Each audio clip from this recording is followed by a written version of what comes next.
Perpetual darkness lingered at the top of the world. Thick ice, frigid air, and snow covered the lifeless mountainscape. However, the endless night did not go unchallenged. A single source of light illuminated the sky and drove back the darkness. Nestled between two snow-covered mountains, a little cottage sat with a puffy, billowing smoke rising from its chimney.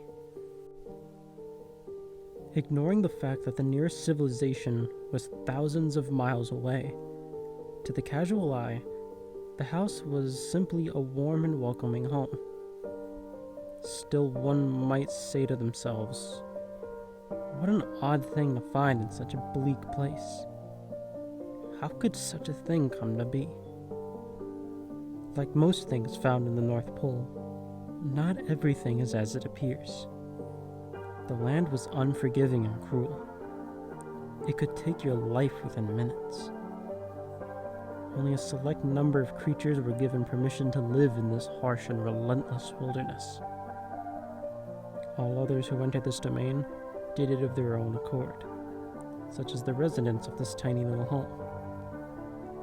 However, these individuals were like no other, and with a little bit of magic at their disposal, they lived happy and joyful lives. At first glance, it would appear it was nothing more than a simple, ordinary home inhabited by an elderly couple who loved each other dearly. If this were your conclusion, you would be mistaken. In reality, a magical secret existed below, for the small house was much more than meets the eye. The little house was not just a home, but the tip of a mystical workshop hidden beneath the ice.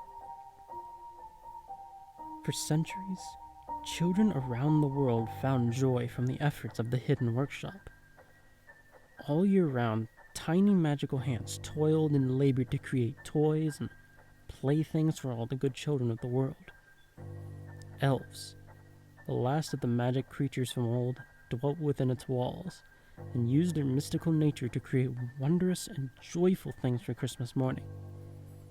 3 days after the winter solstice, the old man would put on his heavy coat and boots, take to the air, and deliver his Christmas joy to every last child. Like everything in the cosmos, there must be a balance. For every night, there must be a day. Every beginning has an end. And with every kind child, there was a naughty little boy or girl to be found. Far below the bright lights, singing, and happy elves creating and building new fantastic toys, there was another workshop.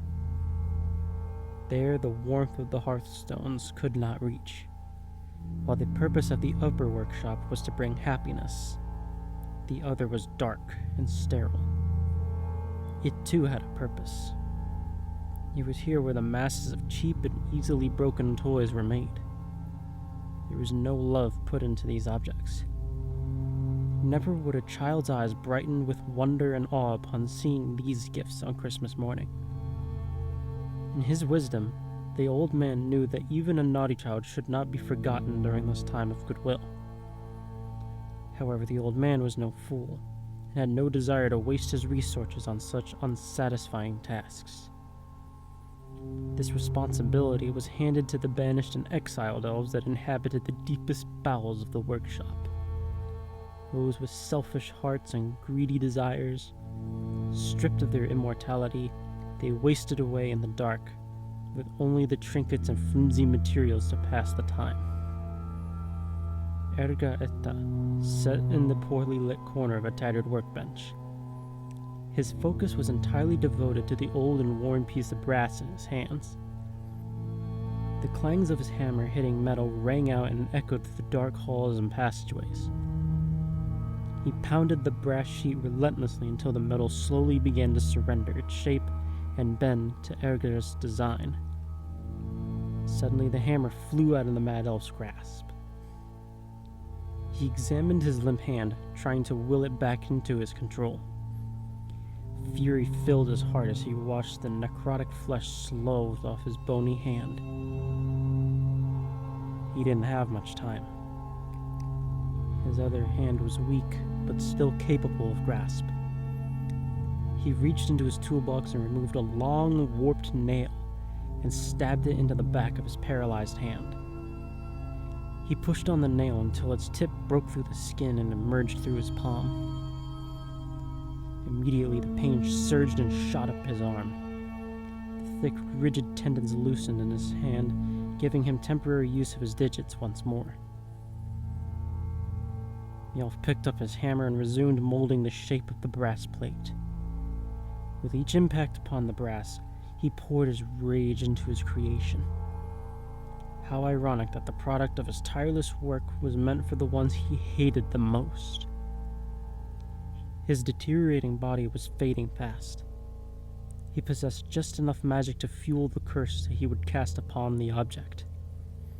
When finished, his gift would be placed with the other junk toys and cheap trinkets. It would make its way to them and find a child on Christmas morning.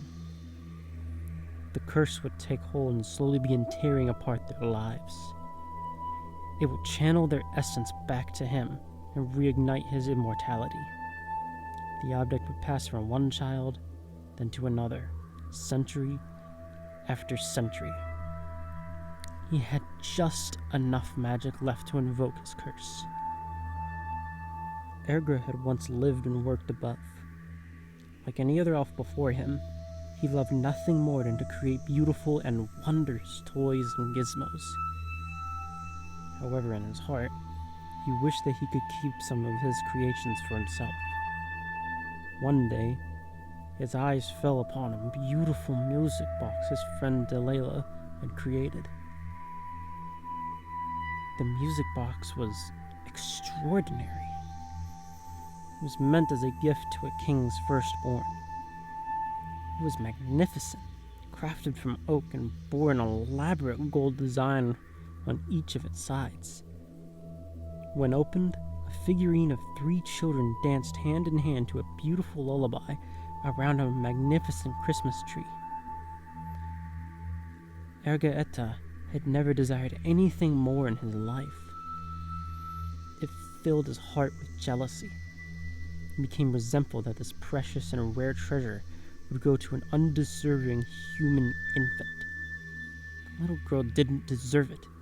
It should go to him, he thought. So under the cover of darkness, Erga slipped into the work area and took the music box. Unable to sleep and anxious to put the finishing touches on his prized creation, Delilah decided to return to the workshop. To his surprise and shock, he caught the elf attempting to steal the special music box. Delilah was enraged, for greed and thievery amongst elves was extremely offensive and not tolerated. Erga begged his friend not to report his transgression, but Delilah was unmoved by the pleas and turned to tell the others of Erga's crimes. Desperate, Erga did the only thing left for him to do. He grabbed the hammer and brought it down on his friend's head, over and over again until no more life remained in the broken body. Despite his meticulous efforts to conceal his crime, he could not escape the sight and wisdom of the old man. Humiliated and dishonored, the elf was banished from the workshop, and his precious music box was taken from him and given to the little princess.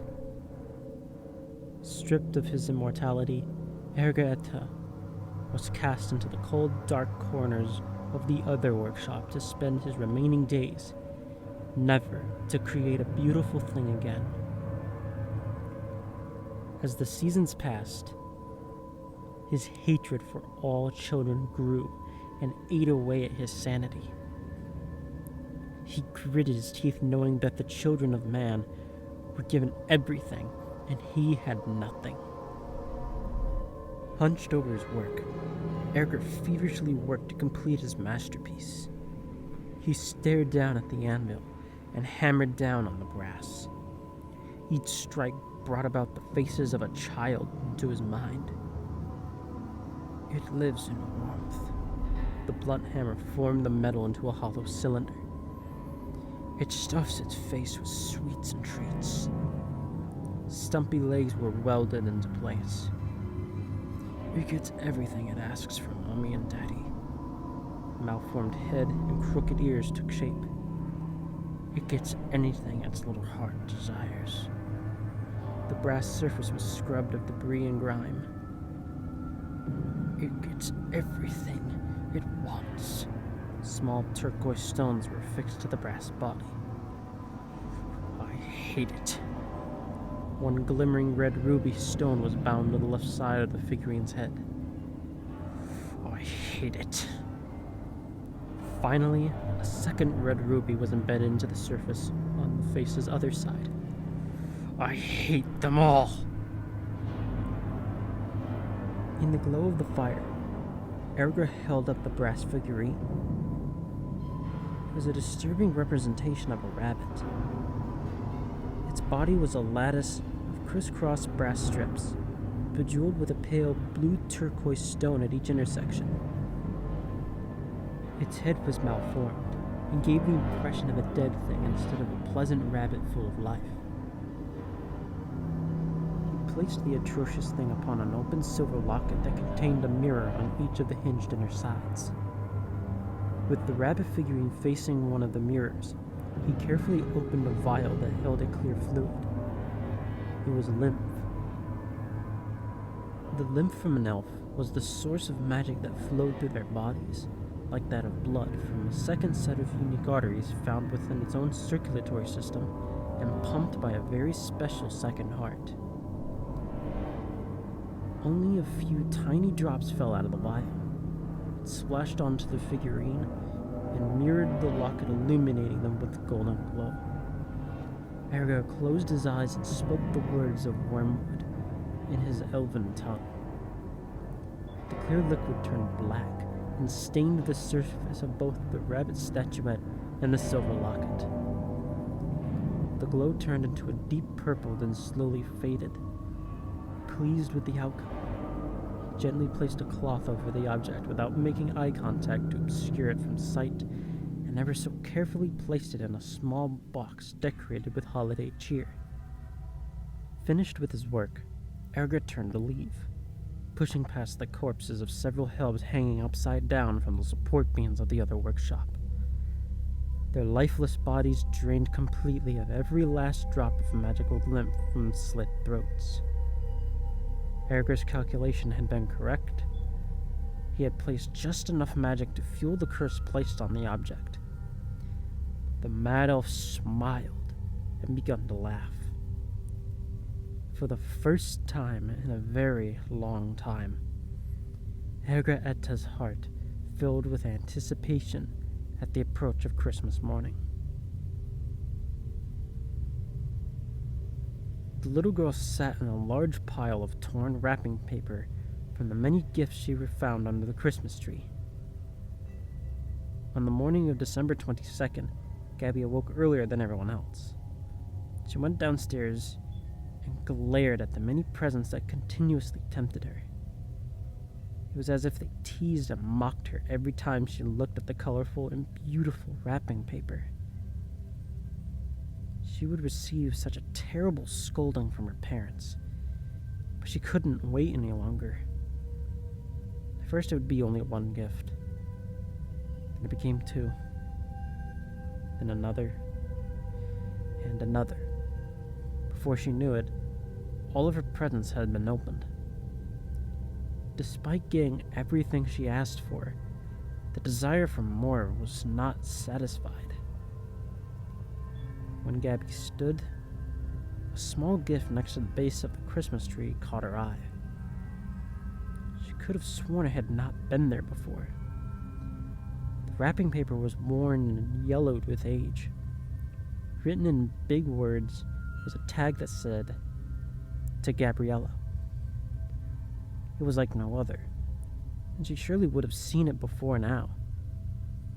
Puzzled, she removed the wrapping paper and found a box that contained a smaller sealed box and a scroll.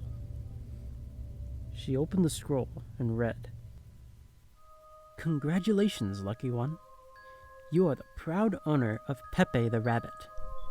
Pepe loves you and will be your best friend in the whole world. Pepe is a friend like no other, and he will give you everything your heart desires. To be Pepe's friend, you must listen to him and never disobey the following instructions. 1.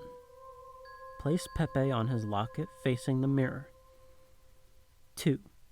Never look Pepe in the eyes. He is ever so bashful and only likes to see you through his mirror. 3. You may ask anything of Pepe 3 times. In 3 days' time, he will grant you any and all you've asked of him. 4. Never look Pepe in the eyes. It bears repeating.